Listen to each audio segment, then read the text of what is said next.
자, 이어서 그러면 정부 형태와 정치제도 수업 진행하도록 하겠습니다. 자, 여러분들 정부 형태는 여러분들 아까 우리가 봤던 우리 그 로크하고 몽테스키에 먼저 생각을 하시고요. 자, 로크의 이권 분립론이 나중에 어디에 영향을 준다 그랬습니까? 영국의 의원 내각제 성립에 영향을 주고, 그다음 몽테스키의 상권 분립론이 미국의 대통령제에 영향을 준다라고 했습니다. 자, 여러분들 이 대통령제하고 의원 내각제 여러분들 공부함에 앞서가지고 자, 이런 표를 갖다가 보는 것보다도 여러분들 자, 시험에 자, 다음은 대통령제에 대한 설명이다 이런 식으로 안 나옵니다. 여러분 표로 이렇게 나오니까 한번 볼게요. 자, 여기 국민 있고 여기가 의회, 여기가 정부가 있다라고 할게요. 그 다음에 여기도 국민이 이렇게 있고, 그 다음에 의회가 있고, 그 다음 정부가 있다라고 할게요. 자, 우리 대통령제는 우리나라 한번 생각해 보세요. 우리나라는 어떻게 합니까? 국회의원도 직접 국민들이 뽑고, 대통령도 우리가 직접 뽑잖아요. 그렇죠? 그래서 자, 국민이 의회를 선출하고 의회를 구성하고 그리고 국민이 정부를 구성하는 겁니다. 물론 대통령을 뽑으면 대통령이 이제 각부 장관들 임명하고 그런 식으로 해서 국가기관을 채워 넣겠지만 어쨌든 자, 국민이 의회 정부를 둘 다 선거로 뽑는 것을 뭐라 그런다? 대통령제. 자, 여러분들 요게 없더라도 요거 딱 보는 순간에 아, 이거 대통령제구나라는 걸 보셔야 되고, 자, 국민이 자, 의원 내각제 같은 경우 여러분 영국이라든지 저기 일본 가장 대표적인 의원 내각제 국가니까 여러분들 자, 한번 볼게요. 국민이 정부를 구성하는 건 아닙니다. 자, 국민이 의회를 자, 구성합니다. 자, 국회의원 선거를 통해 가지고 의회를 구성하고, 자, 그 국회의원 선거에서 뭐다? 과반수 이상 의석을 차지한 정당의 당수가 누가 되냐면 그 당의 그 총재 있잖아요. 당수가 수상이 되는 거예요. 총리 또는 수상이 됩니다. 그러면 그 사람들이 어디로 간다? 일로 정부로 가가지고 뭐 여기 있는 사람들을 뽑을 수도 있고 어쨌든 정부를 구성하는 겁니다. 이게 바로 의원 내각제다. 그 차이를 먼저 한번 구분을 하시고 시작을 할게요. 그러면 대통령제의 가장 큰 특징 중에 하나가 여러분들 자, 의회와 정부는 별개잖아요. 별개이기 때문에 자, 요거와 요것은 뭐다? 대등합니다. 거의 권력이 대등하다. 그래서 이거는 자, 견제와 균형의 원리에 충실. 자, 견제와 균형의 원리에 충실하다. 대통령제. 다음에 의회와 정부 같은 경우는 권력이 보세요.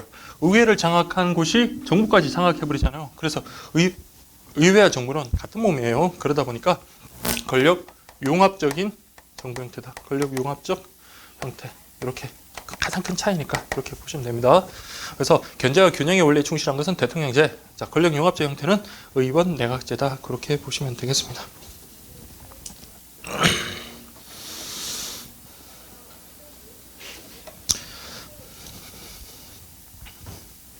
그러면 우리가 의회하고 정부가 서로 어떻게 견제와 균형의 원리를 우리가 하는지 한번 볼게요.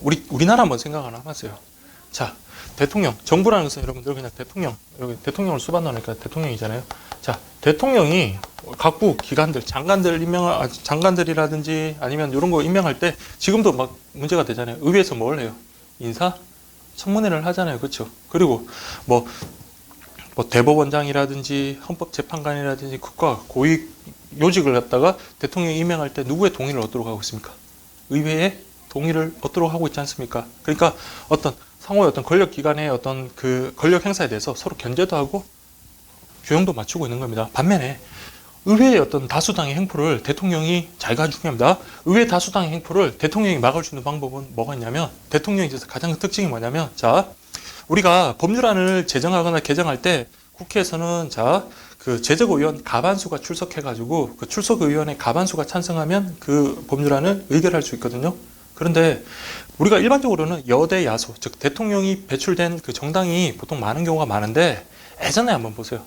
노태우 대통령 때 그때 민주정의당은 과반수가 턱없이 모자랐거든요. 그러니까 노태우 대통령이 자, 어떤 정책을 추진하려고 그래도 야당 세 군데가 있었잖아요. 그때 김영삼, 김대중, 김종필 그 각각 정당들이 뭉쳐가지고 그 법률안을 계속 거부하고 그 법률안 의결을 계속 안 해주고 부결시키고 이러니까 대통령으로서는 뭐 정책을 하고 싶어도 힘을 잃어서 뭐 하나도 할 수가 없었던 거예요. 그러다 보니까 나중에 어떻게 한 거예요? 3당이 3당이 야합, 연합해가지고 그때 이제 민주자유당이라는 어떤 거대 정당을 또 완성시켰는데, 자, 대통령이 의회 다수당의 행포를 거부하는 견제하는 방법 중에 하나가 뭐냐면, 자, 이게 법률안 거부권이라는 게 있습니다. 법률안 거부권. 자, 이게 뭐냐면, 자, 의회에서 통과한 법을 대통령이 원래 공포를 해야지 이제 효력을 발생하거든요. 그게 아니라 대통령이 거부해버리는 거예요. 공포하는 걸 거부해버려요. 그러면 다시 그게 어디로 가버린다? 의회로 다시 돌아가 버려요. 그런데 이때는 그 의결 정족수가 가중돼 버립니다. 아까는 가반수 출석에 가반수 찬성하면 의결된다 그랬잖아요. 이번에는 어떻게 하냐면 가반수 출석에 출석 의원의 3분의 2 이상이 되는 거예요. 근데 우리나라 그 국회에서 3분의 2 이상을 차지하기는 것은 상당히 어렵습니다. 지금 국회의원이 300명인데 이번에 새누리당의 의석 목표가 얼마라고 합니까? 180석이라고 그러잖아요. 그러면 3분의 2를 차지하는 것은 정말로 어려운 일이기 때문에 이 의회 다수당, 즉 가만수 넘은 당의 어떤 그런 행포를 방지하는 어떤 대통령의 견제 수단으로서는 법률안 거부권을 둘 수가 있습니다. 왜 제가 중요하다면 이 법률안 거부권이 어디? 대통령의 제의 요소라는 거. 대통령의 제의소, 그리고 의회 다수당의 행포를 견제하는 대통령의 견제 수단이라는 것까지 그렇게 좀 보시면 됩니다. 아까 말했잖아요. 의회에서는 정부 대통령에 대한 견제 수단은 어떤 게 있다? 동의한다든지 승인한다. 승인이라는 말은 다른 게 아니라 사후에 동의하는 겁니다. 그 하기 전에 동의하는 게 아니라 대통령이 어떤 정책을 급한 일이니까 정책을 집행하고 난 다음에 거기서 승인을 사후에 동의하는 걸 승인을 한다. 그때 의회의 어떤 정부 대통령의 견제 수단이 된다. 그렇게 보시면 되고요. 자, 그 다음에 의원 내각제에서 이러면 의회와 정부, 자, 요건 어땠어요? 아까 권력 융합적이다라고 그랬습니다. 왜? 의회 다수당이, 자, 이게 표로도 많이 나오는데 한번 볼게요. 선거를 딱 했어요. A당, B당, C당 이렇게 했는데 의석수가, 자, 요게 70석, 여기가 20석, 10석 이렇게 됐습니다. 그러면 어디가 A석이 A당이 가반수가 넘었잖아요. 그러면 A당의 당 대표, 당 총재가 뭘 낸다? 정부의 내각의 수상 또는 총리 이러면 다양할 수 있으니까 자 되는 거예요. 그러면 이 경우에는 뭐야? 의회에서도 다수당을 차지하고 정부에서도 뭐에서도 실권을 잡고 있는 거잖아요. 그리고 이때 수상이 되면 이때는 정부의 각 장관들, 우리나라로 맞으면 각부 장관들을 어떻게 뽑냐면 자 의회에 뽑힌 의원들도 소집할 수가 있습니다. 그러니까 이때는 겸직 이렇게 올 수도 있어요. 어든지 아니면 외부에서 차출하든지 그런 식으로 해가지고 정부를 구성하고 아무래도 의회와 정부를 같은 당이 다 장악하고 있으니까 어떻게 해요? 어떤 정책을 갖다가 결정하고 집행하는데 어떨까요? 엄청 빠르겠죠. 그러니까 신속한 의사처리 같은 그런 것들이 가능하다는 겁니다. 가장 큰 특징 중 하나가 권력이 융합되니까 신속한 의회 처리가 가능하다. 반대로 어때요? 양쪽 다 장악했으니까 이거 뭐가 가능할까요? 어떤 의회 다수당의 행포가 가능하고 이걸 견제하기가 어렵다라는 그런 단점이 있는 겁니다. 자, 그런 식으로 여러분들 이해를 좀 해주시면 되고, 근데 이게 한 정당이 가반수를 넘었을 때는 별 문제가 없습니다. 근데 시험에 잘 나오는 건 이런 게 아니라, 자, 요게 40석, 여기가 40석, 그다음에 C당이 한 9석, D당이 한 7석, E당이 4석 이런 식으로 한번 해볼게요. 자. 이렇게 되면 한 정당이 가반수를 차지를 못하잖아요. 그렇죠? 그러면은 자, 한 정당이 자, 여기서 우리가 그래도 40석이니까 A당이나 B당에서 우리가 여기 차지할래라고 하면 나머지 정당이 다 뭐 할까요?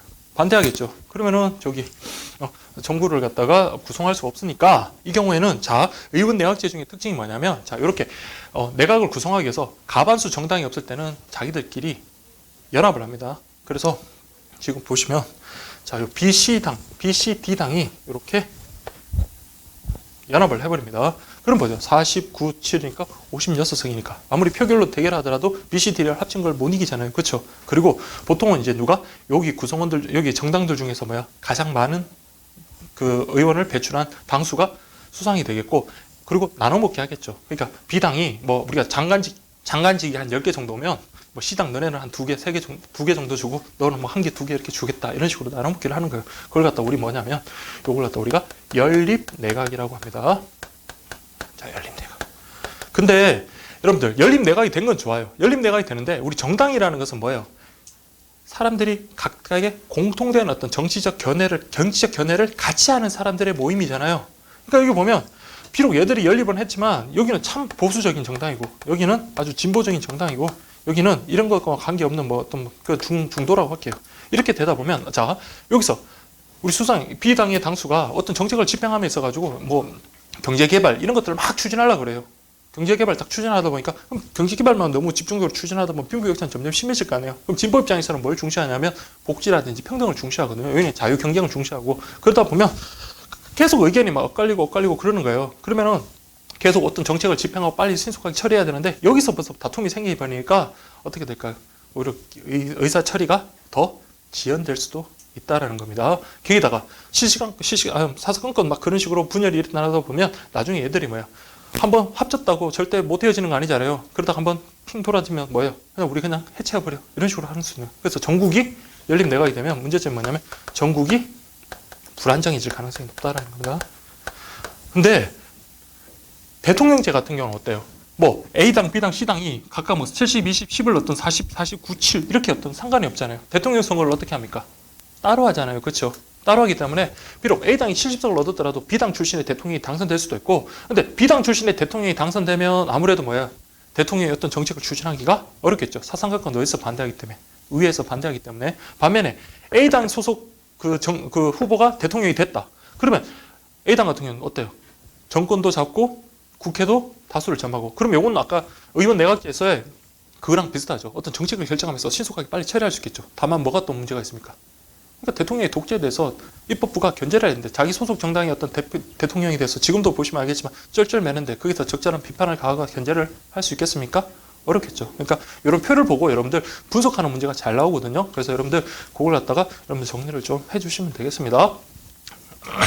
어쨌든 중요한 거는 이 정도 보면 되고 그 다음에 이번 내각제에서 자 이게 아무리 권력이 융합됐다 하더라도 의회 정부는 솔직히 벌기의 기관이잖아요. 상호 견제 균형이 어느 정도 작용은 해요. 물론 대통령제만큼 엄격한 견제와 균형의 원리가 작용되는 건 아니지만 자 의회에서는 정부를 갖다가 어떻게 한다? 자, 이 정부 장관들이 하는 꼬라지가 너무 마음에 안 드는 거예요. 그러다 보니까 의회에서는 어떻게 해버린다? 내각을 불신임할 수 있습니다. 내각 불신임. 자, 내각 불신임. 내각을 불신임. 반면에 얘가 내각 불신하면 정부도 뭐예요? 가만히 안 있겠죠. 뭐 해버려요? 의회를 해산시켜버려요. 의회 해산. 그러면 여러분들 보세요. 의회도 깨지고 정부도 깨졌다. 그럼 어떻게 해야 될까요? 다시 선거를 해야 되겠죠. 아시겠죠? 이게 가장 큰 차이입니다. 대통령제는 자 우리가 아무리 잘하든 못하든 그 대통령이 사망하거나 탄핵당하지 않는 한 뭐까지는 대통령의 임기 동안은 어때요? 대통령의 임기가 보장이 되어 있잖아요. 그래서 그 기간 동안은 전국이 안정될 수가 있어요. 근데 여기는 싸우면 뭐예요? 해체해버리는 거예요. 그러면 뭐예요? 언제 해체해질지 모르고 그럴 수 있잖아요. 그래서 이건 뭐다? 오히려 대통령제에 비해서 전국이 불안정한 게 의원 내각제의 특징입니다. 반면에 좋은 점은 뭘까요? 대통령은 임기 동안 임기가 보장됐으니까 뭐예요? 길을 갖다가 양쪽에 막고 국민이 뭐라고 하든 나 몰라 이러면 시간이 참 되는 거잖아요. 근데 의원 내각제는 국민의 소리에 민감할 수밖에 없습니다. 아시겠죠? 그래서 왜 이거 해산해버리고 국민의 목소리에 자기가 잘 대변할 수 있다 그러면 뭐라 해요? 정부 이거 내가 불신임 하든지 왜 해산해가지고 다시 선거를 하더라도 우리가 뭐예요? 다시 정권을 잡을 수 있다는 자신감이 생기기 때문에 국민의 요구에 민감하고 책임 정치를 잘 실현하는 게 뭐다? 의원 내각제다라는 거 아시겠죠? 그리고 우리가 대통령제를 경험해봤지만 우리 박정희 전두환 시대에 거치면서 가장 큰 문제가 뭐였습니까? 뭐 경제개발 이런 거 말고 독재였잖아요. 그렇죠? 대통령은 독재야 우리가. 왜냐하면 대통령한테 너무나 많은 권력이 집중되어 있거든요. 그러니까 우리나라가 지금 헌법을 9번 개정했는데 그런 반성 때문에 여러분들 87년 9차 개헌회 때 그 대통령의 권한을 그나마 좀 깎은 거예요. 없앴는데 없애도 지금도 뭐라고 그래요? 아 대통령 권한 너무 많다. 지금도 그런 문제가 막 제기되고 있고 상대적으로 국회의 권한을 높인 게 저기 9차 개헌 헌법이거든요. 가장 최근의 개헌이지만 그래도 지금도 대통령의 권한이 너무 세다라는 그런 비판이 일고 있거든요. 어쨌든 간에 그런 기본적인 틀 한번 잡아놓고 그렇게 시작을 할게요.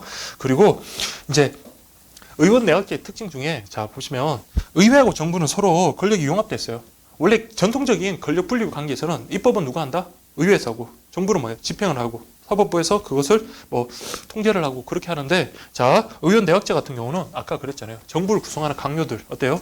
같이 뜻을 모아서 같이 정당에서 같이 고생했던 사람들을 이제 자리를 다 시켜주는 그리고 자기 뜻에 맞는 사람을 장관으로 임명하면 자기가 정책을 추진하는데 훨씬 편하겠죠. 생뚱맞게 모르는 사람 장관으로 앉혀놓고 이 사람하고 뭐 진실된 얘기도 나눌 뿐만 아니라 같이 어떤 정책을 공유하기가 힘들잖아요. 그래서 같이 정당 같이 생활을 같이 하면서 아, 저 사람은 내가 수상이 되면 어떤 장관을 시키고 같이 일을 해야겠다. 그런 사람 생각을 많이 할 거 아니에요. 그래서 의회에서 많이 이렇게 차출이 됩니다.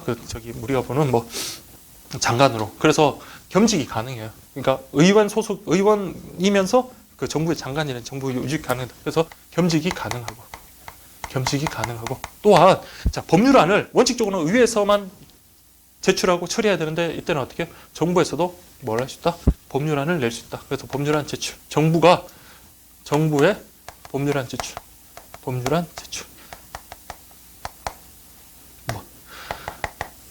그 다음에 뭐 보면 정부의 어떤 총리가 뭐예요? 의회에 와가지고 출석해가지고 발언하고 하는 것들 있잖아요. 원래 대통령제 같은 경우는 권력이 서로 뭐예요? 상호 엄격하게 분립되어 있기 때문에 서로 권력을 침범할 수가 없는 겁니다. 근데 여기 와서는 야 총리 나와가지고 우리 의원 내각제나 그 일본이나 영국에 보면 총리가 나와서 의원들 쫙 앉아 있는 상에서 서로 막 나가지고 서로 대화하고 하는 거 보셨을까요? 자 여기 보면 총리라든지 뭐 장관들이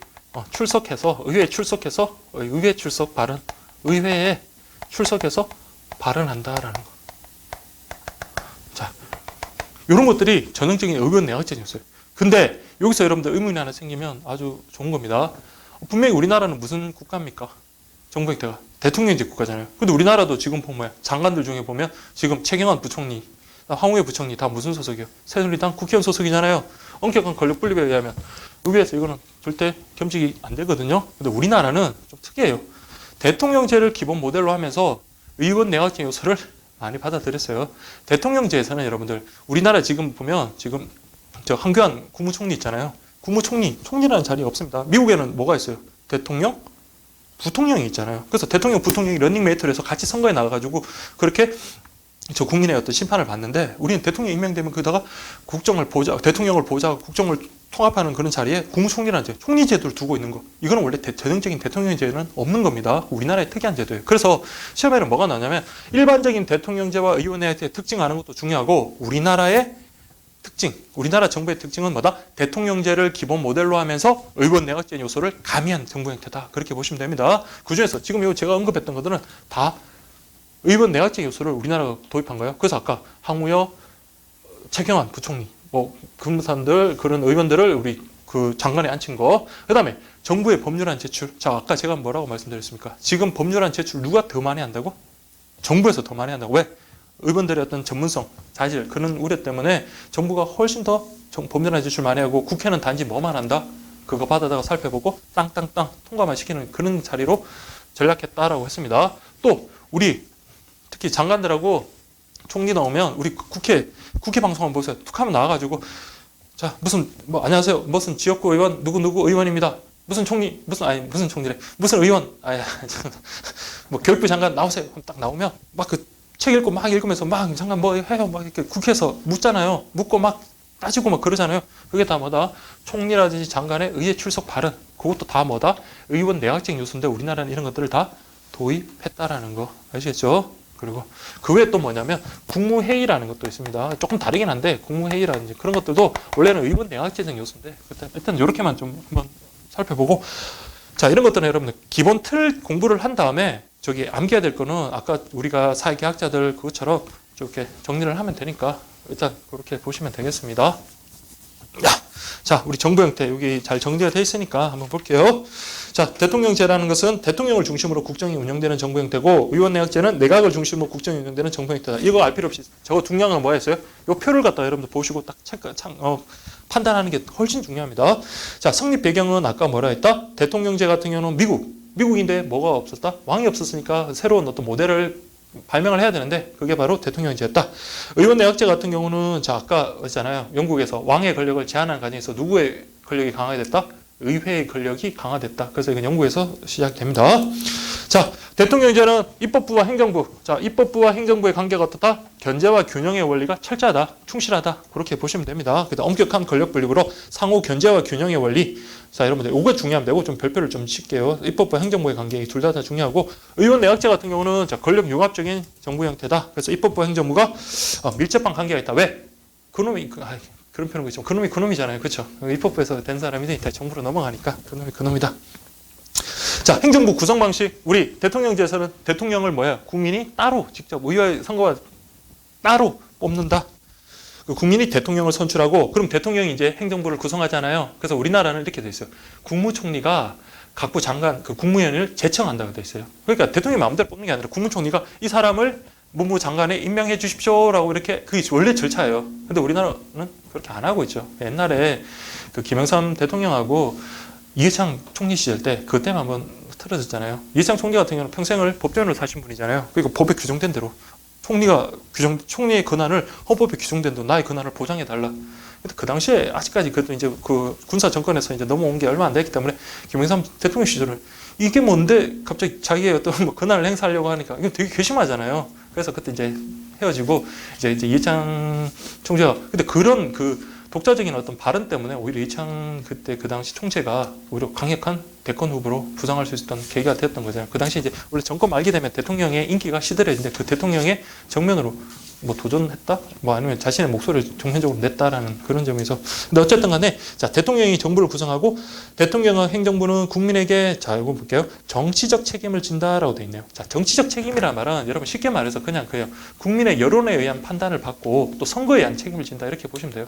아시겠죠? 정치적 책임이라는 말은 그냥 여론에 의해서 그러니까 정치 잘하면 뭐야 지지율 높아지고 그러니까 어떤 뭐 법적으로 판단은 책임을 지는 게 아니라 내가 잘했으니까 징역 몇 년 잘했으니까 뭐 상금 얼마 줘 이런 게 아니라 그냥 뭐예요 여론이 좋아지는 거고 또 뭐다 다음 선거에서 잘했다 A당 소속 대통령이 잘했으면 또 뭐 할까요 또 그 다음 그 후보에 대한 또 기대가 또 높아질 거 아니에요. 그러니까 정책 책임이라는 것은 여론과 뭐 선거에 대한 책임이다 그렇게 보시면 됩니다. 그 다음에 행정부 수반의 지위와 관련해서 자 여러분 요거는 제가 아까 빠뜨렸는데 자 대통령 같은 경우는 자 정부 입법부, 행정부, 사법부 할 때 정부의 뭐가 된다? 수반이 되는 거예요. 그러니까 입법부 수장은 국회의장, 사법부 수장은 우리나라 같으면 대법원장, 정부의 수장은 대통령 이렇게 됩니다. 근데 대통령은 행정부, 입법, 행정, 사법에서의 수반뿐만 아니라 뭐예요? 입법, 행정, 사법을 아우르는 전체에서 국가의 뭐가 되는 거예요? 원수가 되는 겁니다. 아시겠죠? 그래서 대통령제 같은 경우는 대통령이 국가 원수와 행정부 수반의 지위를 겸유하고 있습니다. 근데 자 여러분들 의원 내각제는 여러분들 두 나라만 잘 생각하시면 돼요. 영국하고 일본만 생각하시면 돼요. 영국하고 일본은 누가 있습니까? 왕이 있잖아요. 그 나라에서 국가 원수는 누구냐 그러면 왕을 말합니다. 물론 권한은 없어요. 맨날 와가지고 그 외국 정상 들어오면 그냥 나비 넥타이 메고 칵테일 와인 마시고 막 그렇게 하지만 그래도 국가 원수는 누구다? 왕입니다. 그래서 의원 내각제 같은 경우는 자 여기 수상 총리가 정부의 수반이지만 국가 원수는 누구예요? 따로 있습니다. 왕이 있다. 그렇게 일반적으로 이렇게 보시면 됩니다. 그래서 오른쪽에 한번 보시면 총리는 의원 내각제에서 총리는 뭐다? 행정부 수반이지 국가 원수는 아니다라는 거. 다만 의원 내각제에서 뭐 왕이나 대통령은 뭐에 불과하다? 상징적 존재. 실질적인 힘은 누가 가지고 있습니까? 수상이 가지고 있어요. 총리 수상. 그래서 엘리자베스 외왕이 뭐 정치에 참여했다 그런 말은 없잖아요. 근데 이제 그냥 하나의 권위적인 권위의 어떤 상징이기 때문에 그렇게 존재하는 것에 불과하다라는 거 그렇게 보시면 되고 자 대통령 이제 굵은색으로 하나 칠해놨는데 자 이것뿐만 아니라 다 중요하죠. 자 여러분 봐요. 정부의 법률안 제출은 어느 제도다? 의원 내각 제도입니다. 그래서 대통령제는 이게 원래는 있으면 된다 안 된다? 안 됩니다. 미국에는 없어요. 이거 다 없습니다. 이건 없으니까 자 그래서 여러분들 보면 특징 보세요. 정부의 법률안 제출권 대통령제는 있다 없다? 없다. 그래서 우리나라 그거랑 여러분 헷갈리면 안 되십니다. 알겠죠? 대통령제, 의원 내각제 특징 딱 구분하고 우리나라는 그럼에도 불구하고 이런 것들이 있다. 이렇게 정리를 하시면 됩니다. 그 다음에 국회의원 강요, 겸직 불가 안 된다. 그 다음에 의회의 법률안 재의결권, 정부 정책에 대한 동의 거부권, 탄핵 소추권 이런 것들이 있다는데 이런 것들이 다 뭡니까 여러분들? 서로 견제하는 어떤 그런 기능들을 하는 거고 그 다음에 행정부의 법관 임명권, 의회 항소채권, 제한 임명 동의서, 사법부, 의회, 행정부에 대한 위헌 심사권이라는데 이거 이렇게 해놓으면 좀 어렵거든요. 이거 제가 나중에 권력기관의 어떤 상호 견제와 균형과 관련해서 제가 이거 따로 좀 설명을 해드릴게요. 그냥 요거는 이렇게만 요거는 보지 마시고 그냥 요 특징들 아까 이런 것들은 없다라는 거 그렇게만 좀 보시면 됩니다. 자 여기까지만 보시고 다음에 오른쪽으로 한번 가볼게요. 자 의원 내각제와 관련해서 행정부 구성 방식 국민이 의회를 구성하면 의회 내에서 누구? 과반수 의석을 차지한 정당의 대표가 수상 또는 뭐 총리가 되어서 내각을 구성한다. 아시겠죠? 내각은 의회의 정치적 책임을 지고 반대는 의원의 내각에 대해서 정치적 책임을 묻는다라고 되어 있네요. 이게 아까 말한 대로 뭐예요? 니들끼리 잘못하면 의회를 해산해버리고 의회 해산해버리고 그 다음에 내각을 불신임해버리고 그렇게 되는 겁니다. 아시겠죠? 서로 자기들끼리 그렇게 책임을 물을 수 있다라는 겁니다. 자, 그 특징, 의원 내각제의 특징 한번 볼게요. 정부의 법률안 제출권, 그리고 수상과 강요의 의원 겸직 가능하고, 다음에 내각의 의회해산권, 다음에 불신임권 이런 것들이 다 의원 내각제의 특징입니다. 좀 더 확장하자면 국무회의나 출석 발언권 이런 것도 다 의원 내각제의 특징입니다. 아시겠죠? 예. 그러면 대통령제와 의원 내각제의 장점 한번 볼게요. 대통령제의 가장 큰 장점은 뭘까요? 왜 대통령제를 할까요? 대통령의 임기 동안 뭐가 안정된다?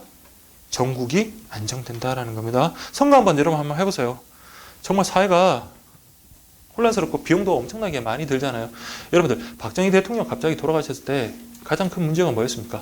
그 전두환이 그 짧은 시간에 그렇게 큰 힘을 갖다가 큰 권력을 획득하고 할 수 있던 이유가 뭐냐면 리더가 될 수 있는 사람이 갑자기 없으면 구심점이 없는 거예요. 특히 우리나라 같은 그 분단 국가에서는 대통령이 갑자기 그러니까 리더가 사라져버리면 이거 뭐 정책 결정을 할 수 있는 사람도 없고, 그다음 물론 이제 권한 대행 순서가 있는 거죠. 우리나라 같은 경우 지금은 대통령, 그다음에 국무총리가 1순위고 국무총리가 돌아가시면 뭐 재정경제부 장관, 교육부 총리 뭐 이 순서가 딱 법률로 딱 정해져 있거든요. 근데 대통령이 없으면 그런 구심점 역할을 할 수가 없는데, 다만 대통령이 딱 있으면 임기 동안 어때요? 전국이 딱 안정되죠. 근데 의원 내각제 같은 경우는 언제 이거 뭐야? 의회 해산하고 내가 불신임할지 모른단 말이에요. 그래서 이거는 대통령제보다 전국이 훨씬 불안정하고 여기는 특히 안정적이다. 그래서 대통령이 동안 전국이 안정된다. 그래서 자, 여기까지 연결할게요. 대통령 임기 동안 안정되니까 제가 뭐예요? 제가 대통령이 당선됐어요. 그럼 어떤 일을 추진함에 있어서 최소한 5년 동안은 뭐 제가 추진할 수 있는 일을 계속 밀어붙일 수 있겠죠. 근데 이것도 조금 문제예요. 우리가 하도 나중에 우리 헌법 개정 역사 배우면 알겠지만 헌법을 왜 바꿨겠어요? 우리나라 헌법의 개정 역사는 딴 게 아니라 국민을 잘 먹고 잘 살게 하겠다 그런 거 아니라 절대 아니라 뭡니까? 개인의 권력, 야욕에 의한 경우가 대부분이었습니다. 그게 뭐냐면 야 초대 대통령 딱 2번만 해먹어라 이렇게 했는데 갑자기 더 해먹고 싶잖아요. 그럼 헌법 바꿔가지고 초대 대통령 안에서는 3선 제한 7패 뭐 이런 식으로 법을 바꿔버리고, 나중에 유신헌법도 마찬가지예요. 그 박정희 대통령이 유신헌법 바꾼 가장 큰 목적은 뭐다? 평생 대통령을 할 수 있는 그런 제한을 다 없애버린 거예요. 그러다 보니까 그래 보니까 여러분들 저 어때요? 우리 헌법 개정할 때 87년 헌법 개정할 때 그 전두환 대통령이 이게 역사 어느 나라에도 없는 거예요. 그 대통령을 몇 년에 먹었습니까? 7년 단임을 했습니다. 7년 단임. 보통은 미국 같은 경우 오바마 지금 재선이거든요. 몇 년? 4년이에요. 그래서 4년을 하고 자 국민한테 다시 재신임을 받는 거죠. 그래서 잘했다 그러면 그 국민들 한 번 더 밀어주고, 그럼 뭐야? 최장 몇 년까지? 8년까지 어떤 정책의 지속성이 보장이 될 수가 있는 거잖아요.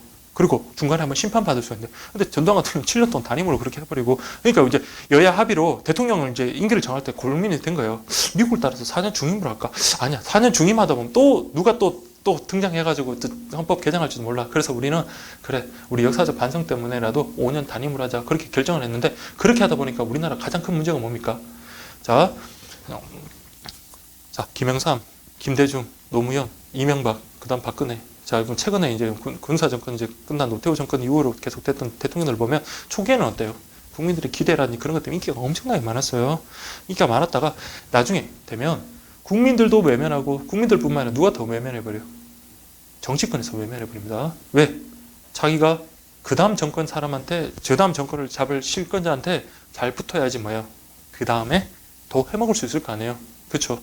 개인이 자 떨어지는 낙엽 그거 잡고 있다가 같이 떨어지면은 다음번에 뭐 어떻게 될지 모르잖아요. 그래서 이게 뭐냐면 레임덕이라 그러죠. 대통령의 권한이 비록 임기는 5년이지만 실제적으로는 3년밖에 없는 것 같아요. 나머지 2년은 거의 말도 안 듣고 대통령은 그냥 조용하게 얌전하게 있는 거예요. 그 다음 대권 유력 주자들한테 사람들이 막 모이기 시작하는 거예요. 그러다 보니까 이 단임제가 어떤 문제가 야 5년 동안 정책 지속성을 확보하라는 그런 의미에서 만들었더니 오히려 뭐야 3년밖에 안 되고, 그리고 또 반대로 또 뭐다 어떤 대통령이 잘잘못을 국민들이 심판할 수 있는 기회가 없잖아요.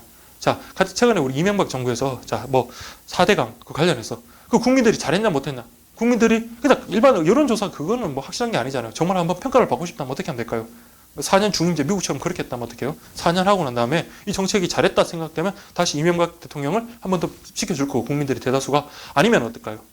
낙선시키겠죠. 그런 식의 어떤 평가 과정이 없다라는 그런 문제점이 있어서, 그래서 지금 대통령이 지금 막 의회에서도 그렇고 막 그 요구를 하잖아요. 헌법 개정하자. 이게 지금 87년이니까 벌써 지금 30년이 다 돼가는 거잖아요. 그렇죠? 근데 우리 87년 헌법의 하나의 또 가장 큰 특징 중에 하나가 뭐냐면, 하도 워낙 대통령이 자신들의 어떤 권력을 집권을 연장하기 위해서 헌법을 개정하다 보니까 그 조문 몇 존지는 지금 했는데 그런 조문이 있어요. 자, 대통령의 임기를 바꾸는 헌법 개정은 가능하다. 다만 어떻다? 그 임기가 바뀌는 그 순간에 대통령한테는 그것을 적용하지 않는다는 거예요. 지금 만약에 이 박근혜 대통령이 자 4년 중위제로 헌법 개정을 했다. 그럼 4년 중위제는 언제부터 적용이 된다는 거예요? 다음 대통령부터. 그러니까 하도 우리가 그런 역사적인 아픔을 많이 겪다 보니까 그런 식으로 했거든요. 그러니까 이것도 시험에 잘 나옵니다. 아까 말했지만 자 그 인적 효력 규정 인적 효력 제한 규정이라 그래서 자 대통령의 임기 그 관련돼 가지고 만약 변경하는 헌법 개정을 하더라도 현재 그 임기 개정할 당시에 대통령에게는 적용되지 않는다. 봐, 얼마나 우리가 아픔이 있으면 헌법에다 그런 걸 막 좀 짜잘한 그런 규정을 갖다가 넣었겠습니까? 아시죠? 이런 규정이 있다는 정도만 그렇게 좀 아시면 되고. 자, 아까 무슨 얘기하다가 넘어갔지? 자, 어쨌든 자 여러분들 대통령의 장점은 임기 동안 전국이 안정되니까 정책이 어때요? 지수성이 확보될 수 있겠죠. 근데 의원 내각제 같은 경우는 임기가 있든 임기가 없든 이게 언제 이거 무너질지 모르는 거예요. 그래서 정책의 지속성을 유지하기가 상당히 어렵습니다. 어렵습니다. 자, 어렵습니다. 자, 그 다음에 의회 다수당의 행포 견제 가능. 자, 이거 별표 치십시오. 자, 여기는 의원 내각제는 의회 다수당의 당대표가 뭘까지? 내각까지 구성한다라고 그랬잖아요. 근데 대통령제가, 그러니까 의회 다수당의 행포를 갖다가 총리 입장에서는 뭐 자기가 의회 다수당 대표인데 견제를 하겠어요? 안 하겠죠. 그런데 아까 대통령제에서는 뭐 때문에 의회 다수당의 행포가 견제가 가능하다 그랬습니까?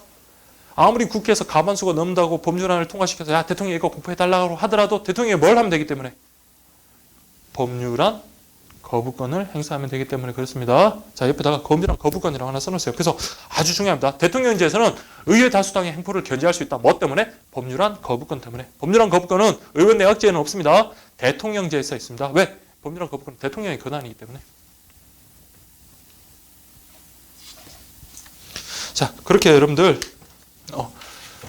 정리를 하시면 되고요. 다음에 의원 내각제의 장점 말해볼까요? 아까 말했잖아요. 얘하고 같은 편. 그러니까 어때요? 어떤 정책을 갖다가 얘네들이 사이만 좋으면 어떡해요? 정책을 신속하고 원활하게 잘 처리할 수 있겠죠. 그래서 의회와 내각의 협조가 잘 유지되면 능률적인 행정이 가능하다라는 거. 그리고 아까 뭐랬어요? 여기 대통령제는 뭐해서 지금 뭐 대통령에 대해서 좀 말씀드린 그렇지만 제일 문제가 뭐 국민과의 소통 그러잖아요. 근데 의원 내각제는 소통 안 하면 이거 해산대가 정치 또 성가자 그래버리니까 여기 뭐다? 국민의 요구에 민감하고 책임 정치에 부합하다. 그래서 의원 내각제 가장 큰 장점입니다. 그 정치적 책임에 민감하고 다양한 국민의 요구에 충실하다 이렇게 써 있네요. 아시겠죠? 그래서 여러분들 이 장점 단점도 시험에 참 잘 나오거든요. 이 표는 정말 시험에 잘 나오니까 좀 잘 알아두시기 바랍니다. 반면에 자 단점. 대통령제는 가장 큰 단점이 뭐다? 대통령의 독재화 우려 있다라는 거, 독재화 위험이 있다라는 거. 그 다음에 이거 얘의 장점은 얘의 단점이 되겠죠. 의원 내각제의 장점이 아까 뭐였어? 국민의 요구에 민감하고 책임 정치에 잘 부합한다 그랬잖아요. 그럼 대통령제는 뭐였어요? 기다두면 국민의 요구에 아니 전혀 상관없이 그냥 정책을 할 수가 있는 거잖아요. 그래서 국민의 요구에 아주 민감하지 못하다라는 그런 것들, 정책 책임과 국민의 요구에 민감하지 못하다. 그 다음에 요것도 하나 체크할게요. 뭐 독자 위험 이런 거는 당연한 거고 별표 하나 할게요. 행정부와 입법부의 대립 시 해결이 곤란하다라는 거. 행정부와 입법부의 대립 시 해결. 지금 보세요. 자, 요거 뭐 실제 현재 정치를 갖다 얘기하기가 좀 그런데 그래도 여러분들 이런 거 현재 정치하고 좀 부합을 시키면 좀 이해하기가 쉬울 거예요. 지금 봐요. 박근혜 대통령 툭하면은 그렇지만 툭하면 맞죠. 툭하면 뭐래서 의회로서의 기능을 지금 제대로 안 하고 빨리 민생 법안을 처리해야지 뭐 하고 있냐라고 막 계속 그렇게 하잖아요. 그럼 의회에서도 뭐예요? 대통령 니나 잘하세요. 막 계속 그런단 말이에요. 근데 이거 계속 지금 뭐예요? 장기화 지금 계속 되고 있어요. 근데 이걸 갖다 누가 해결해 주냐? 법원에서도 안 되고 뭐 어떻게 할 방법이 없는 거예요. 이거는. 그러니까 의회하고 정부가 이렇게 대립했다. 그러면 이건 뭐예요? 임기 동안 가는 거예요. 아니면 총선까지 가는 수밖에 없는 거예요. 아시겠죠? 근데 여기는 뭐예요? 싸운다. 그럼 뭐예요? 해산하고 불신임하고 끝내면 속전속결로 그냥 끝내면 되는데 대통령제는 그러니까 의회하고 내각이 대립하면은 이건 뭐 해결할 방법이 없습니다.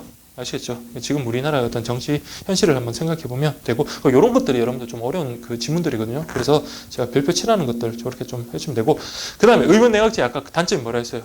아까 이렇게 가반수 한 정당이 가반수를 차지하지 못하면 가반수 만들려고 지네들끼리 연립한다 그랬죠. 정당이라는 것은 자신들의 어떤 성격, 자신들의 어떤 생각, 정치적 견해들이 같은 사람들의 모임인데 이게 다른 정당들이 모였으니까 이게 뭐예요? 불안하잖아요. 그러니까 어떤 목소리 내는 것도 불안하고 갈등 생길 수밖에 없으니까 연립 내각일 경우 뭐다? 전국이 불안정해질 수 있다. 다음에 아까 말했대로 얘가 다수당이면 이 행포를 얘는 다수당이면 얘도 같은 사람이니까 이거 행포를 갖다가 견제할 수 있는 수단이 없다 그랬잖아요. 여기서는 뭘 했다? 의회 다수당 행포를 누가? 대통령이 법률안 거부권을 통해서 그것을 저지할 수 있다라는 그런 게 있었으니까 이거는 의회 다수당 행포를 저지하기가 힘들다. 아시겠죠? 그렇게 좀 이해를 하시면 될 것 같아요. 그래서 대표 국가는 미국이고 그 다음 의원 내각제 대표 국가는 영국, 일본 이렇게만 보시면 되겠습니다. 자, 여기까지는 그래도 여러분들 잘 아시는데 잘 아시는데 저기 대통령제 아까 단점 행정부 입법의 대립 시 해결이 곤란하다라고 되어 있는데 여기다가 옆에다 장기화 우려라고 하나 쓸게요. 장기화. 그러니까 이거 뭐 별 말은 아닌데 해결이 곤란하니까 오랫동안 지속될 가능성이 있다. 장기화 우려 이렇게 갈등이 장기화될 우려가 크다라는 거.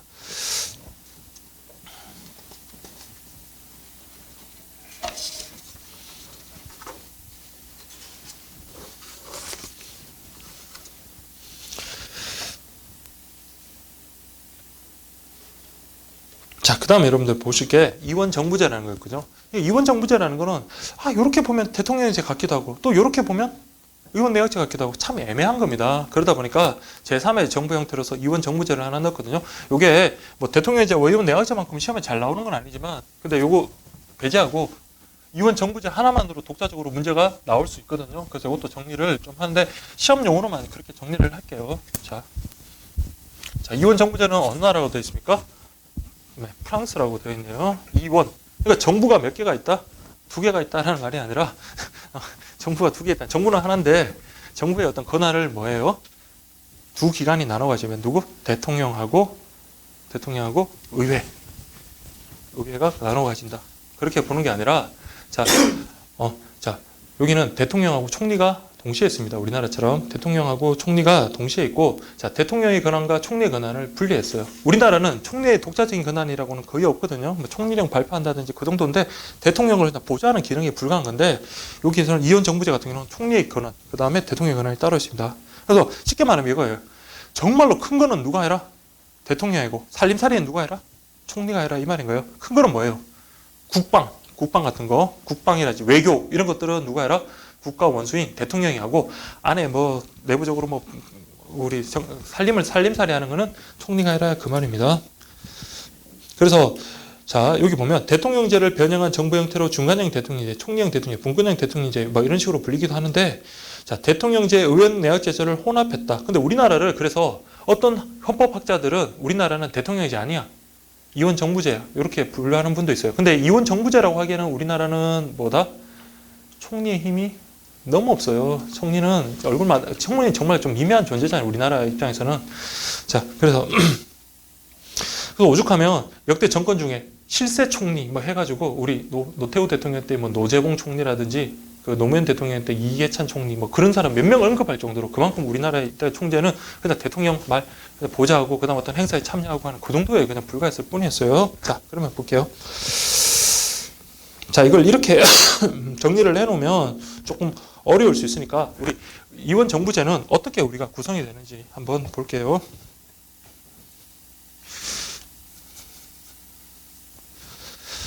자, 여러분들 이원 정부제는 대통령이 있습니다. 그 다음에 여기 총리가 있어요. 자, 대통령도 국민이 뽑고 총리도 국민이 뽑습니다. 아시겠죠? 총리 뽑습니다. 대통령 같은 경우는 어떤 기능을 한다? 아까 국방이라든지 외교라든지 그런 역할을 하고 그리고 국가 비상사태 때는 한 사람의 강력한 힘을 가진 사람이 그런 것을 처리하는 게 바람직하잖아요. 그때 즉 국방 외교 또는 어떤 국가 비상사태 때는 대통령의 권한이 집중되고 총리는 일반적인 어떤 행정 그들 뭐 살림살이 그런 것들을 담당한다. 그렇게 보시면 됩니다.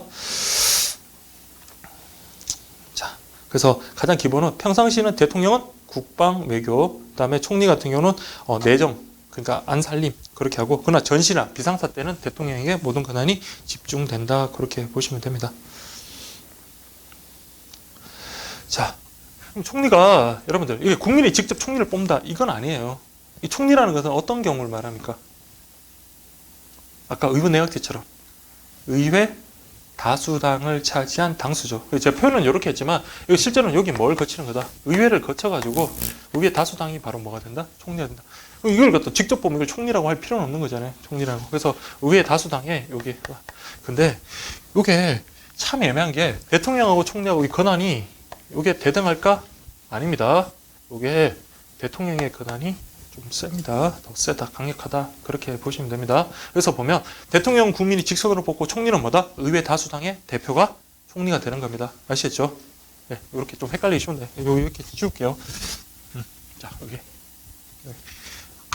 그래서 근데 따져보면 뭐 총리 또 그 국회의원 당수가 되니까 뭐 과정을 거쳐서 총리가 이렇게 되는데, 자, 근데 총리를 임명을, 근데 이게 말장난인데 이게 아주 어려운, 이게 막 사법 시험에서 이런 게 나왔던 것 같은데, 자, 대통령이, 총리는 봐요. 이렇게 돼요. 국민의 선출한 의회 다수당의 대표가 총리가 된다. 이렇게 맞아요. 근데 이 총리를 대통령이 임명한다? 맞을까요? 틀릴까요? 다수당의 대표가 되는 거지. 대통령이 굳이 임명할 필요가 있어? 라고 생각을 할 수가 있잖아요. 그쵸? 저도 그랬어요. 근데 그 형식적인 거긴 하지만 누가 임명한다? 대통령이 총리를 아무나 임명할 수 있는 게 아니고 누구? 다수당의 대표를 임명하는 겁니다. 그래서 임명 절차가 있어요. 임명을 한다. 자, 총리가 임명을 한다. 그 다음에 대통령이 힘이 얼마나 강하냐면, 자, 이런 것도 있어요. 우리나라는 지금 대통령, 자, 박근혜 대통령이, 자, 의회 하는 일도 없이 참 꼬라지 보기 싫어. 그러면서 의회 해산하자. 된다, 안 된다? 안 되잖아요. 근데 이원 정부제 같은 경우는, 자, 이원 정부제 같은 경우는 여기요, 의회 해산이 가능하다. 의회가 해산되면 당연히 그 해산되면 총리도 뭐 했어요? 그 자리에서 물러나야 되겠죠. 그러니까 여기 대통령의 권한이 막강하다라는 거 그렇게 보시면 되겠습니다.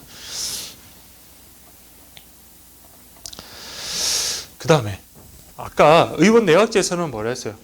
정부가 내각이 의회를 해산할 수 있는데 비해서 또 뭘 할 수 있어요? 반대적으로 내각을 불신임할 수 있다 그랬죠. 그러면 의회가 대통령을 불신임할 수 있냐?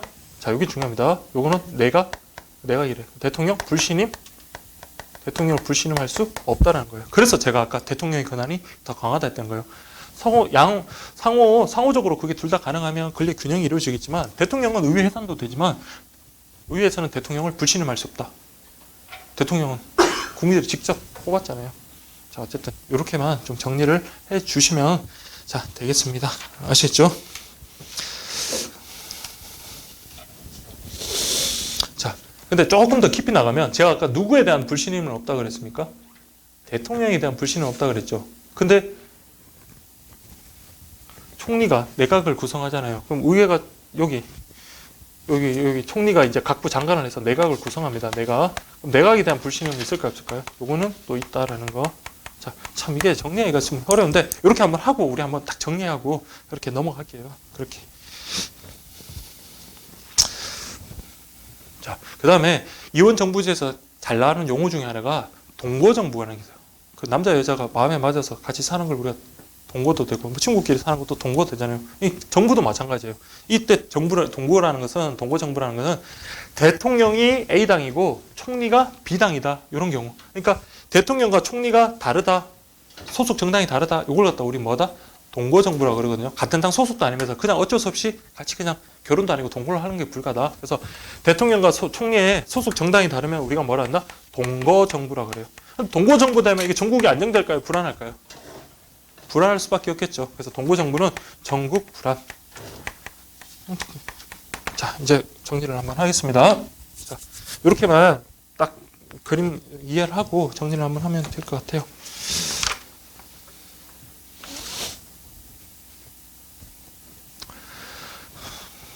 근데 만약에 동거정부면 전국이 불안하고 동거정부가 아니다. 그럼 즉 뭐다? 동거정부가 아니면 뭐예요? 대통령과 총리의 소속 정당이 같다. 그럼 뭐예요? 한 당에서 다 해먹는 거잖아요. 그럼 뭘 가능성이 높아요? 독재. 그렇죠. 독재 가능 높다라는 거. 자, 이렇게 보시면 되겠습니다. 자, 그러면 이제 한번 필기를 다 하셨으면 정리 한번 할게요. 자, 이원 정부제라는 것은 이거 대통령제도 아니고 의원 내각제도 아니야. 그래서 대통령제가 일단 틀은 대통령이 있으니까 대통령의 틀을 유지한 채 어떤 의원 내각제 요소가 가미되어서 제3의 정부 형태다. 그렇게 보고 있습니다. 그래서 대통령 같은 경우는 누가? 국민이 직접 선거를 통해서 선출합니다. 그 대통령제, 우리나라 대통령제와 같네요. 그다음 총리 같은 경우는 의회에서 다수당을 차지한 정당의 당수. 역시 의원 내각제하고 유사합니다. 근데 대통령제와 다른 거는 뭐다? 이 총리에게 내각을 갖다가 구성할 수 있고 내각을 운영할 수 있는 실질적인 권한이 부여됐다는 점에서 우리 대통령제와는 다르고, 원래 또 대통령제에서는 총리라는 게 뭐예요?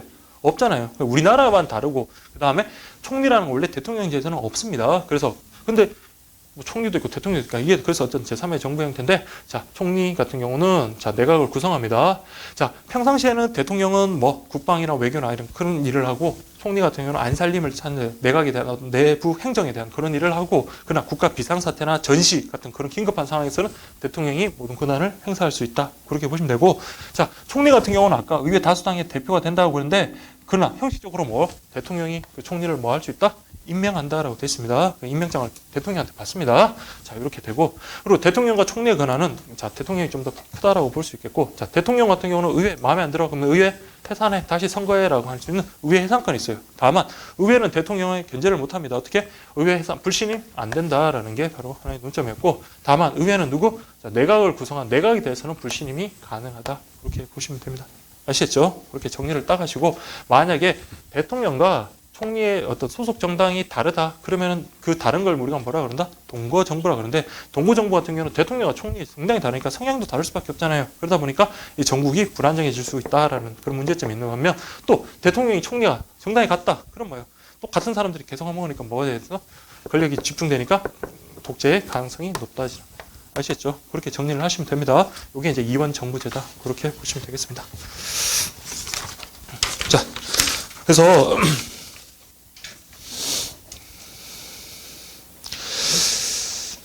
자, 여기 표에 보면, 자, 여러분들 행정부 운영 관련해서 대통령이 총리를 임명한다라는 거. 그래서 당적이 다르면 동거정부, 이러면 저기 전국이 불안정해질 수 있다. 대통령 총리의 권한이 법적으로 구분되어 있다. 그래서 우리가 이원 정부라 그런다라는 거. 그 행정권을 아까 뭐랬어요? 대통령과 총리가 공유하고 있죠. 그러니까 국방 외교 같은 경우는 대통령이, 그 다음에 총리를 중심으로 우리 일반 행정 같은 경우는 총리가 한다. 그러나 비상시일 때는 대통령이 다 하고, 의원 내각적 요소와 관련해서 아까 이제 여기 있으면 대통령을 불신임할 수 있잖아. 이쪽 내각과 총리, 여기 있네요.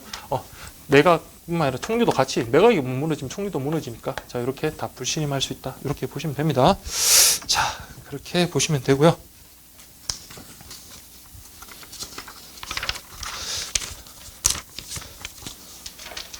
자, 그 다음에 우리나라의 정부 형태에 관련해 가지고, 자, 우리나라 헌법 개정 역사라고 되어 있는데, 자, 이거는 저기 우리나라 헌법 이라든지 아니면 정부 형태 이런 것들 이야기해서 참 필요한 건데, 참 이게 애매하긴 하네요. 제가 원래 저기 시간이 거의 다 되긴 했는데, 자, 그러면 우리나라 헌법 개정 요거를 자, 요거 하기 전에 그냥 우리나라 대통령의 특징 한번 볼게요. 우리나라 대통령의 특징은 뭐라 했어요? 순수한 대통령제는 아니고 미국의 기본 대통령제에다가 뭘 가미한 거? 의원 내각제적 요소를 가미한 거다라고 그렇게 했습니다. 그래서 우리나라 보면 우리나라 대통령의 특징, 국민의 직접 선거에서 대통령이 구성하고 국정을 운영한다라는 거, 그게 바로 우리나라 그겁니다. 자, 여기 보면 우리나라의 정부 형태와 관련해서 지금 그 정부 형태 변화 1공화국, 2공화국, 3공화국, 4공화국, 6공화국이라고 되어 있는데, 근데 여러분들 공화국이란 말 아까 제가 뭐라고 그랬습니까? 왕이 없다라고 그랬잖아요. 근데 저는 근데 어린 시절에 초등학교 때 그런 생각을 했어요. 갑자기 노태우 대통령이 딱 되는데 6공화국의 시작이다라는 말을 하더라고요. 그래서 나는 그 전에 분명히 5공화국이었는데 왜 6공화국이지? 아, 그러면 대통령이 바뀌면 6공화국이구나 이렇게 생각을 했거든요. 바보 같은 생각이겠죠. 근데 뭐 초등학생 때니까 뭐 그런 생각을 할 수도 있었던 거고, 지금 보면 여러분 한번 보세요. 1공화국 때 여러분 대통령이 누구냐면 이승만 대통령이에요.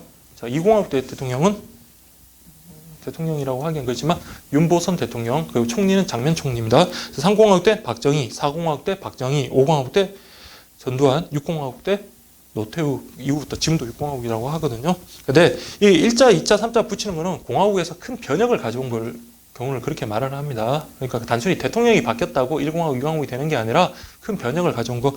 그래서 저기 우리나라 헌법 개정 역사를 좀 알아야 되는데, 자, 여러분들 조금 시간 좀 딜레이 돼도 좀 이해하시고, 자, 이거 하나라도 듣고 가면 좋으니까. 자, 이거 단순히 외우려고 그러면 머리 터집니다. 진짜 머리 정말 터져요. 그러니까 이거 역사적 흐름을 봅시다. 자, 여러분들 우리나라 정부가 언제 건국된 겁니까?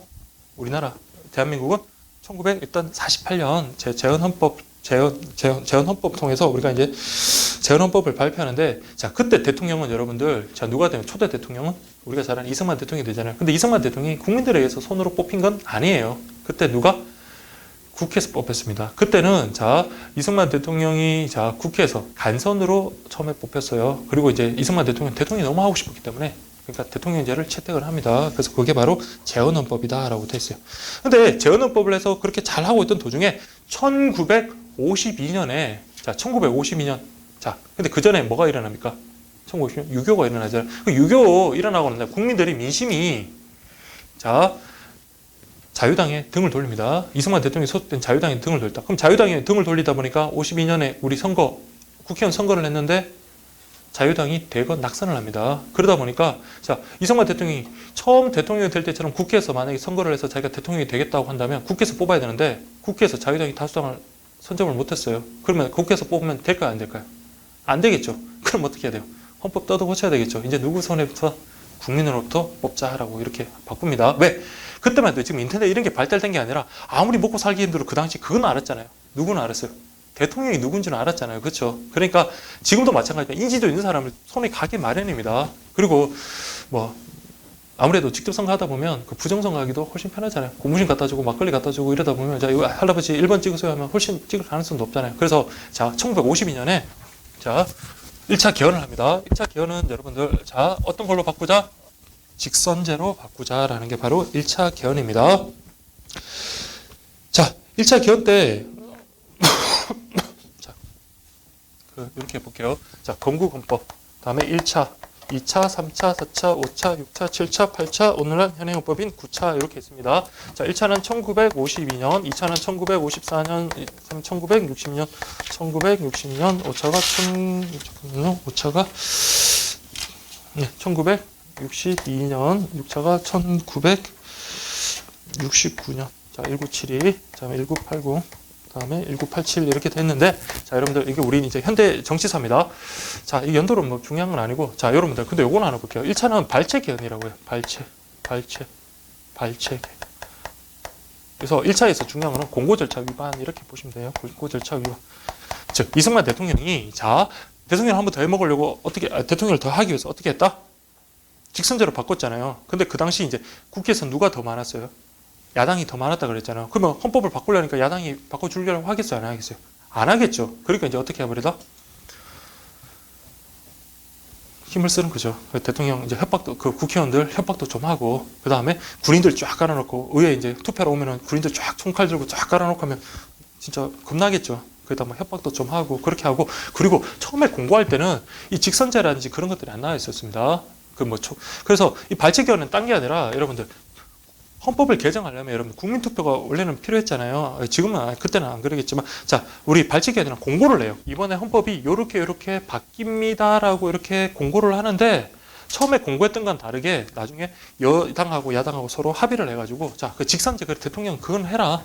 대신 뭐 국무총리라든지 그런 것들, 다른 것들을 또 다른 제도를 도입하자 이거. 여당과 야당이 처음에 공고했던 건 다른 내용의 어떤 개헌을 갖다가 국회 그 본회의에서 바로 바꿔서 그렇게 해버린 거예요. 그러면 그게 뭐가 위반되는 거예요? 국민들은 공고를 보고, 아, 이번에 헌법이 이렇게 바뀌겠구나라고 하면서 그걸 봐야 되는데, 그거랑 다르게 바로 개헌을 했기 때문에 이건 발췌 개헌. 자, 공고 절차 위반이 되고, 발췌 개헌이라는 것은 여당 쪽의 안과 야당 쪽의 안이 서로 수렴해가지고 그렇게 이제 헌법이 개정된 거죠. 근데 발췌 개헌 그렇게만 보시면 됩니다. 그래서 여기 보면 1차 개헌이 대통령 직선제로서 발췌 개헌이다라고 그렇게 되어 있네요. 그 다음에 여러분들 2차 개헌이 바로 이승만 대통령이 한번, 그리고 이렇게 개헌해서 직선제했어요. 그러니까 대통령이 됐어요.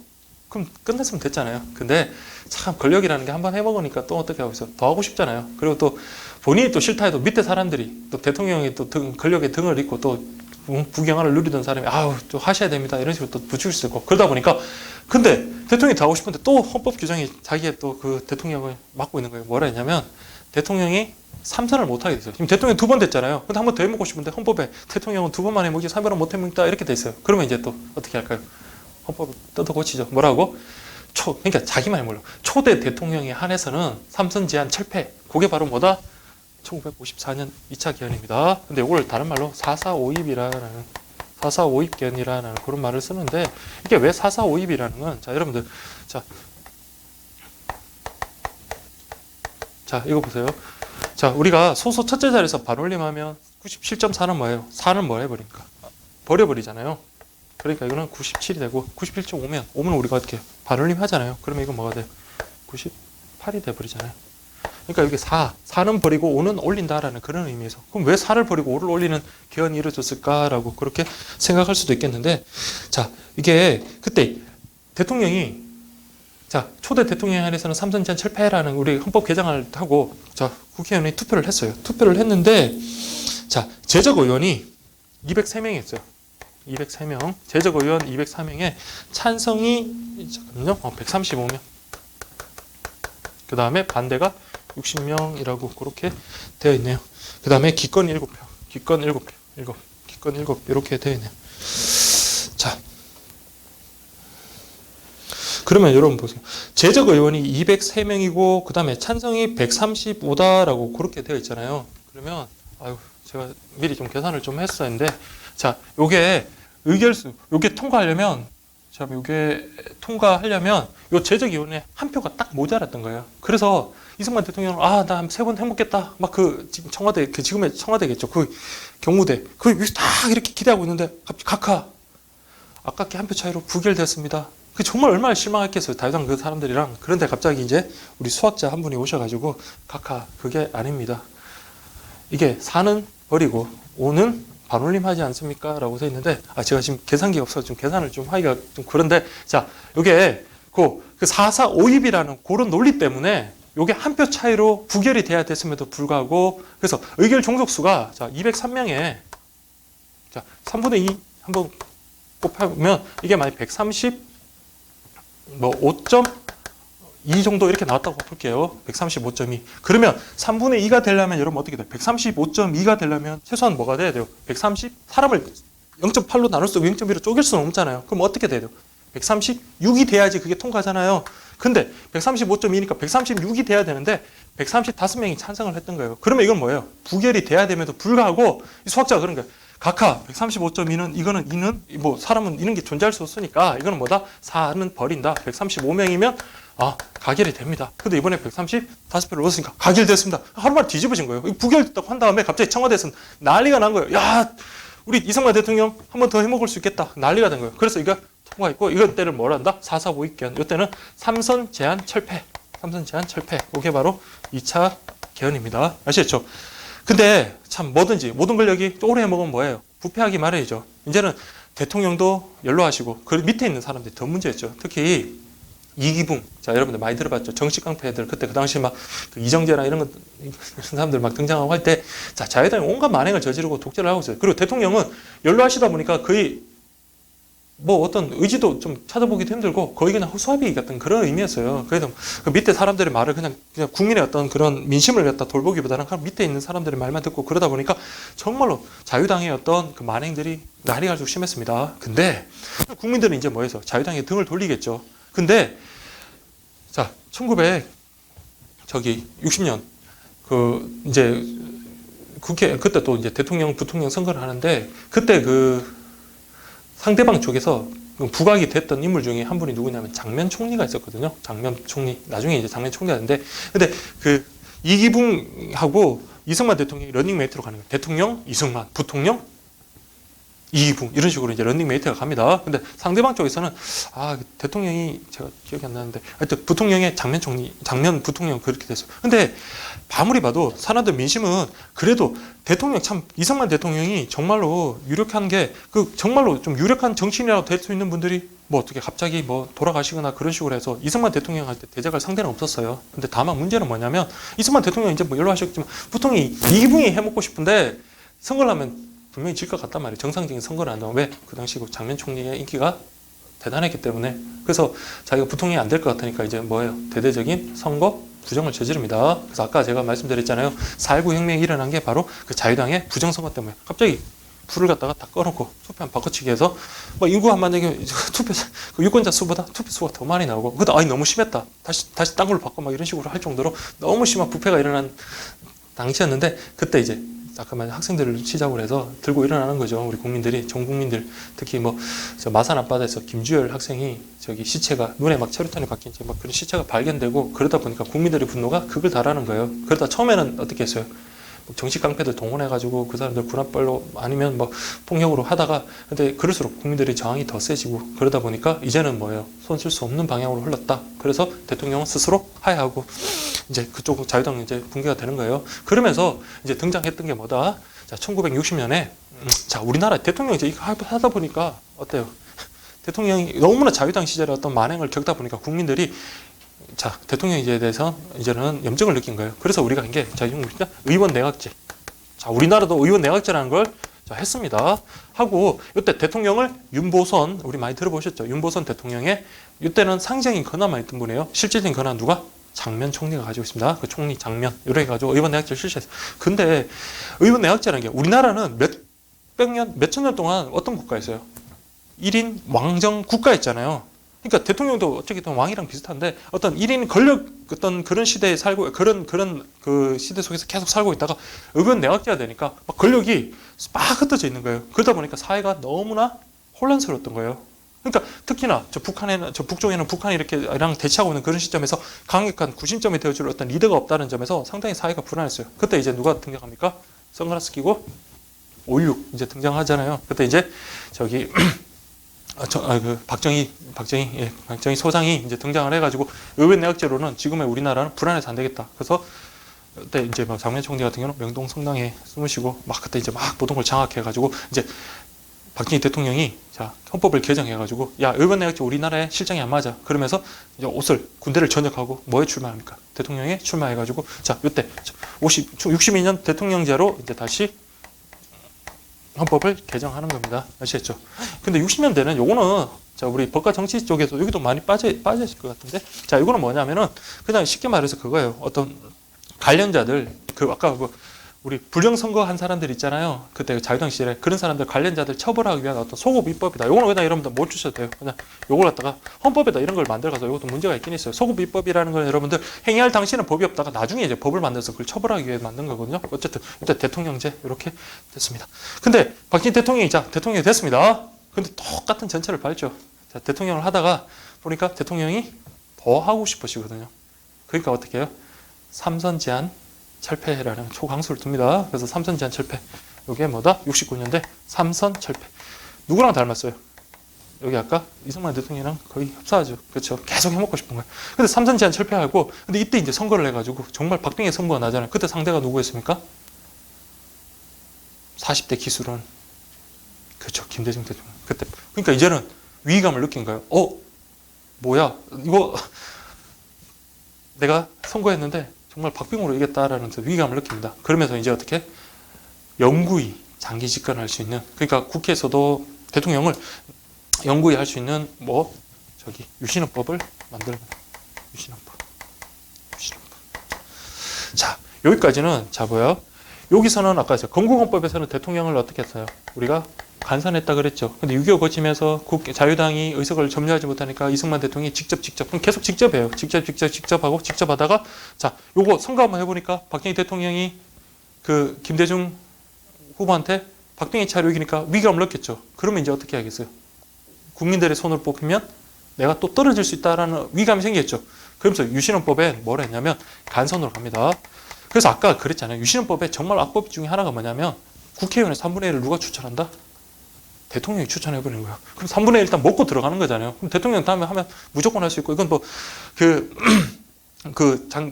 제한이 없는 거예요. 몇 번을 하든 그 제한이. 그러니까 평생을 내면서.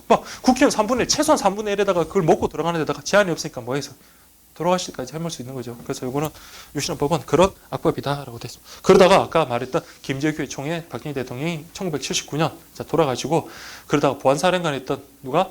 전두환이 등장하는 거죠. 그래서 전두환이 그 하나의 그 어떤 군부의 등을 얻고 군부의 세력을 등에 얻고 본인이 대통령이 되면서 요 간선을 갖다가 그대로 유지합니다. 그래서 여러분들 전두환 대통령이 가장 그 취약점이 뭐냐면 정당성이 없다는 거예요. 만약에 전두환 대통령이 7년 단임을 하든 뭘 하든 간에 어쨌든 국민의 손에서 당선이 됐다 그러면 역사적으로 떳떳할 거예요. 근데 이거는 무슨 선거라 그래요, 보통? 체육관 선거라 그래요. 왜 체육관 선거다? 어디서 당선됐기 때문에. 지금 서울 저기 장충체육관 있잖아요. 이번에 새로 부산 장충체육관 거기서 그 사람들 모여가지고 간선으로 뽑은 거예요. 그래서 선거인단을 만들어가지고 그래서 요거는 7년 담임의 자 간선 선거. 그러다가 우리 자 여러분들 저도 어릴 때 기억이 나는데 자 초등학교 때 한참 우리 국민들 넥타이 부대뿐만 아니라 막 들고 일어났어요. 막 전국적으로 체류탄이 막 나오고 난리가 났습니다. 그때 시민들이 넥타이 부대 그 직장인들이 그리고 학생들이 주장했던 게 뭡니까? 우리의 대통령은 우리 손으로 직접 뽑자. 그렇죠. 근데 전단 같으면 불안하잖아요. 국민의 손으로 직접 뽑으면 혹시나 다른 사람이 당선돼가지고 자기를 보복할 수 있는 거잖아요. 뭐 어떻게 처벌할 수 있는 걸 보면 내가 처음에는 반대하다가 나중에 국민들의 어떤 여망이 너무나 가다 보니까 우리 그때 노태우 그 당시 민주정의당 총재가 6.29 선언을 통해서 그래 우리 직선제 수용하겠다. 그렇게 해가지고 헌법을 만든 게 87년 개헌헌법입니다. 그러면서 이제 뭐 했다? 5년 단임제. 가장 큰 특징은 이때부터 72년부터 계속 간선으로 가던 게 지금 우리 선거 어떻게 합니까? 대통령을 직접 선거로 그렇게 하고 있다. 이해되시죠? 이게 우리 헌법 개정의 역사다. 근데 헌법 개정이 참 보면 딱 보셔도 아시겠지만 다 뭐예요? 정권 연장을 위한 그리고 자기의 어떤 권력 야욕을 위한 어떤 헌법 개정의 역사다. 참 그런 아쉬운 점이 있긴 한데 자 여러분들 뭐 여기까지 시험에 나오진 않겠지만 혹시라도 만약에 나온다면 자 뭐가 있었다? 우리나라는 의원내각제 잠시나마 실시한 적이 있었다라는 거. 자 초대는 무슨 자 대통령을 어떻게 뽑았다? 간선제로 뽑았다. 그러다가 6.25 전쟁 거치면서 자유당의 어떤 만행 때문에 국민들이 등을 돌리고 이제 간선으로 뽑히기 힘드니까 어떻게 했다? 발췌 개헌을 통해 가지고 직선제로 하자. 그 다음에 4.4 5.6 개헌을 통해서 초대 대통령에 한해서 3선 제한을 철폐했다가 나중에 4.19 혁명 4.19 의거를 통해 가지고 이제 의원 내각제로 갔다가 의원 내각제가 자 우리가 경험하지 못한 거다 보니까 너무 혼란스러웠어요. 그러다 보니까 자 5차 개헌 때 대통령제, 박정희 대통령이 대통령제, 직선제 계속하다가 직선제 하다가 안 되니까 불안하니까 이제 뭘로 가라? 유신헌법을 통해서 간선제로 가고 전두환 역시 장충체육관 그 대통령 됐고 그러다가 이제 우리 여야 합의회에서 자 5년 단임제 그게 바로 오늘날 우리 헌법 개정의 역사입니다. 아시겠죠? 이런 흐름을 이거 외우려고 하지 마시고 연도는 필요 없고요. 그냥 여러분들 이렇게 보시면은 뭐 그렇게 어렵지는 않을 겁니다. 이렇게 제가 말씀드렸던 이게 이렇게 왜 바뀌었구나 이 흐름만 여러분들 좀 기억을 하시면 될 거예요. 그렇게 보시면 되겠습니다. 예, 그렇게 보시고 우리나라 대통령제 특징부터는 제가 다음 시간 아쉬운데 아까 우리나라 대통령 특징 했잖아요. 자 기본적으로 뭐가 있다? 대통령제를 기반으로 하고 그렇지만 의원내각제 요소 가미했다. 요거는 좀 여러분 별표만 좀 칠게요. 저기 의원내각제 제정 요소 가미된 거 있거든요. 여기 보면 국무총리제, 행정부의 법률안 제출권, 국무위원 겸직 가능, 국회 국무총리와 국무위원에 대한 해임 건의권이라고 제가 이거 다음 시간에 설명을 하겠습니다. 자, 탄핵 심판권은 대통령제 요소냐면 해임 건의권, 요거는 구속력이 없는 의원 내각제 요소다. 그 국무총리와 국무위원회 국회의원 출석 발언권이라고 되어 있거든요. 여기까지 여러분들 그렇게 하시고 그 다음에 저 여러분들 다음 시간까지 자 여러분들 뭐 제가 더 많은 좋은 문제들 다음에 완성되는 대로 좀 그렇게 하겠지만 어쨌든 간에 다음 파트도 여러분 선거라는 거 아주 중요한 파트니까 여러분들 55쪽까지 문제 복습 좀 철저하게 하시고 문제 한번 꼭 좀 풀어봐 주시기 바랍니다. 자 오늘 수고하셨습니다.